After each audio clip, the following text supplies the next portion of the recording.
네, 오늘 말씀은 위로의 말씀입니다. 우리를 위로하시는 하나님의 말씀이죠.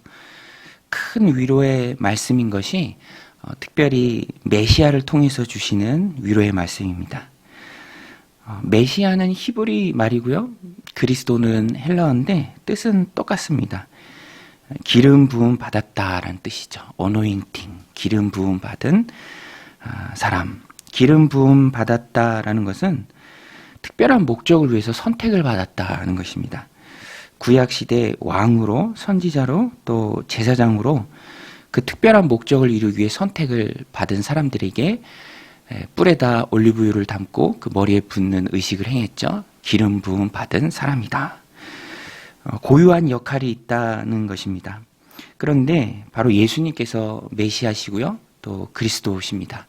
기름 부음 받은 분이시죠. 그럼 예수님은 어떤 일을 위해서 선택되셨습니까? 하나님의 영이신 성령님이 늘 예수님과 함께 하시면서 이루신 일, 그 일이 무엇입니까? 그것이 바로 죄에서 자유를 얻게 함입니다. 구속자로 죄에서 자유를 얻게 하는 그 일을 위해서 예수님이 이 땅에 오셨죠.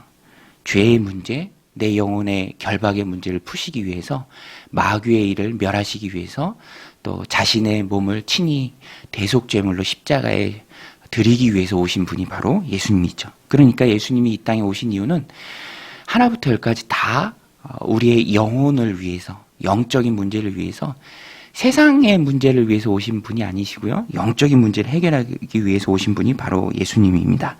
우리 1절 말씀인데요. 우리 같이 한번 읽겠습니다. 시작.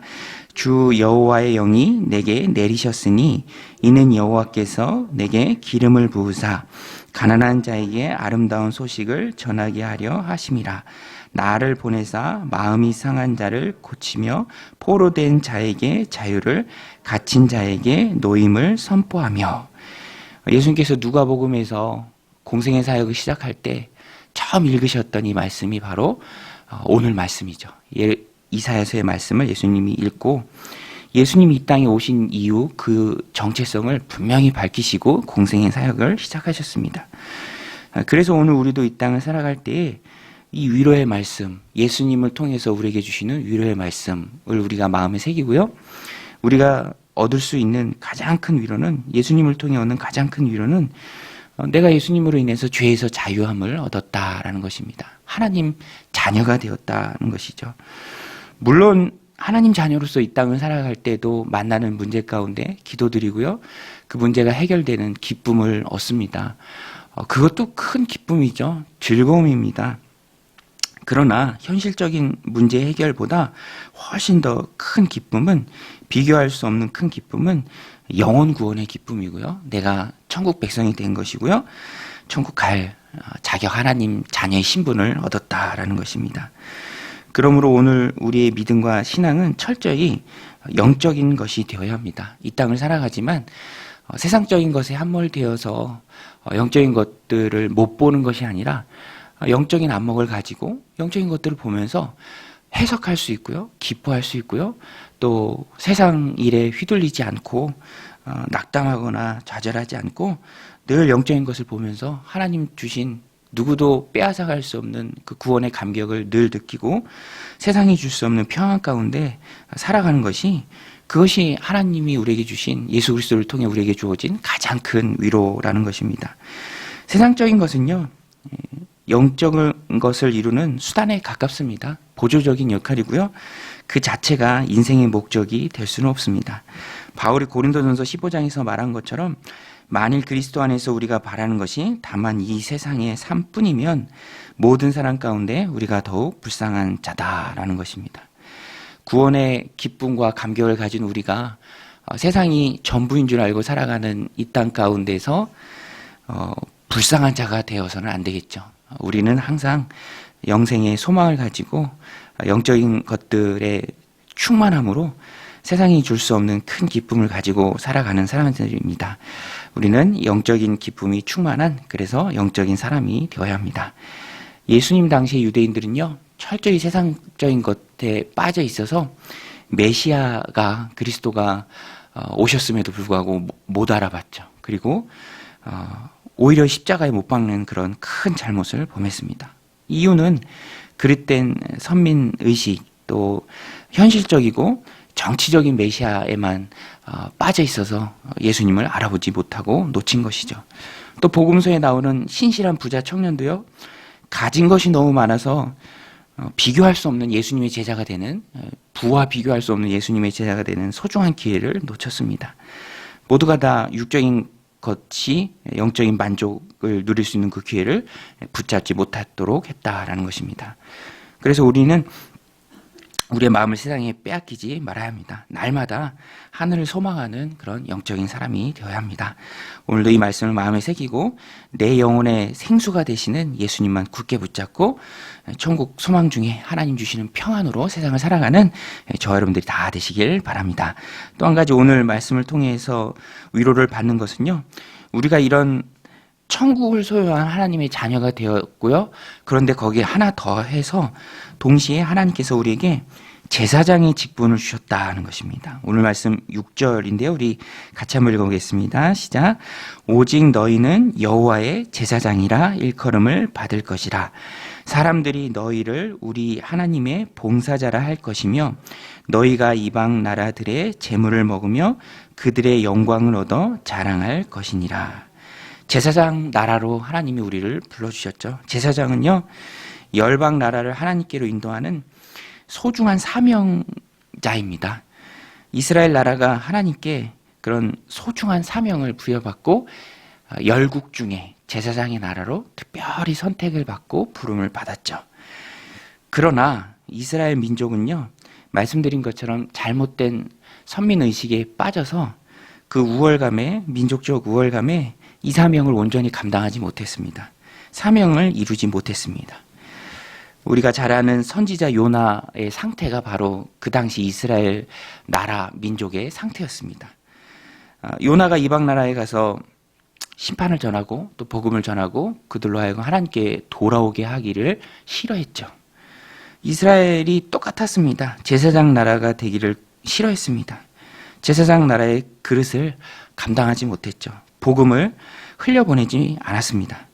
그래서 하나님께서는 어미로운 하나님의 섭리 가운데 새 언약을 주시죠. 그것이 바로 신약이고요. 불완전한 율법이 완전해지는 것입니다. 하나님의 구원 섭리 가운데 율법의 완성으로 때가 참에 예수님이 오셨고요. 예수님이 이 땅 가운데 세우신 것이 바로 영적인 이스라엘인 교회고요. 그 영적인 이스라엘이 바로 저와 여러분들입니다. 그러니까 우리는 하나님의 자녀이면서 제사장으로 부름을 받은 너무너무 귀한 사명을 받은 존재죠. 그래서 진정한 제사장의 역할은 현실에 있는 지금 있는 그 이스라엘 나라가 아니고요. 저와 여러분들 영적인 이스라엘입니다.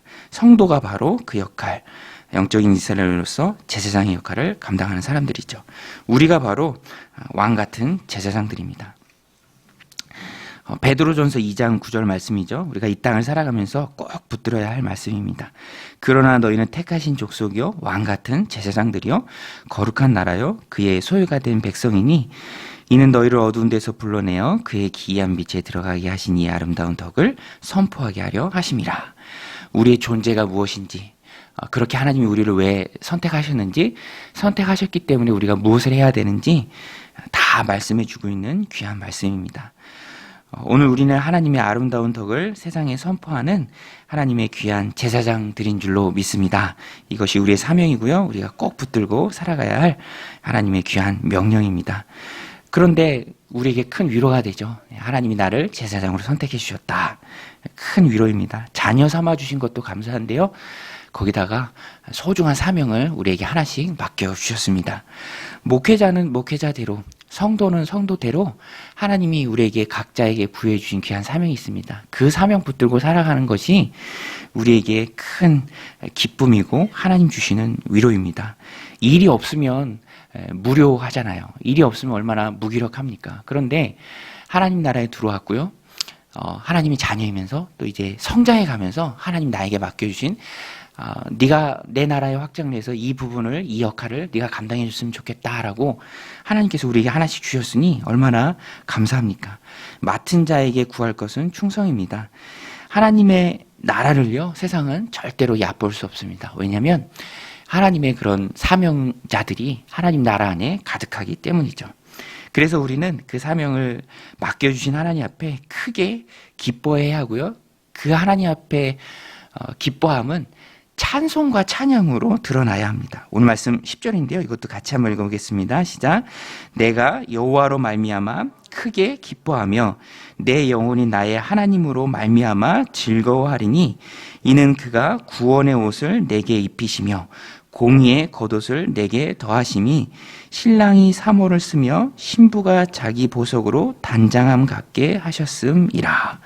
하나님께서 우리를 구원의 기쁨으로 불러주시고 사명을 부여주심이 우리를 단장하신 것 같습니다. 신랑이 사모를 쓰고 또 신부가 자기 자신을 예쁘게 단장한 같은 그런 기쁨이 있습니다. 위로와 회복은 세상을 통해서 얻는 것이 아니라 주님이 나를 자녀 삼아 주신 것, 사명을 주신 것, 그리고 아름답게 단장시켜 주신 것을 내가 느끼면서 그것을 깨달으면서 우리 안에 기쁨이 충만해지는 것이죠. 한없이 부족한 나를 예수 그리스도의 속죄 사역을 통해 자녀 삼아 주시고 왕 같은 제사장으로 기이한 빛에 들어가게 하신 이 아름다운 덕을 세상에 선포하는 그 귀한 사명을 내게 주셨으니 어찌 우리가 가만히 있을 수 있겠습니까? 그럴 수 없다는 것이죠. 다윗은요, 법궤가 이 왕궁으로 들어올 때 너무 기뻐서 춤을 추었습니다.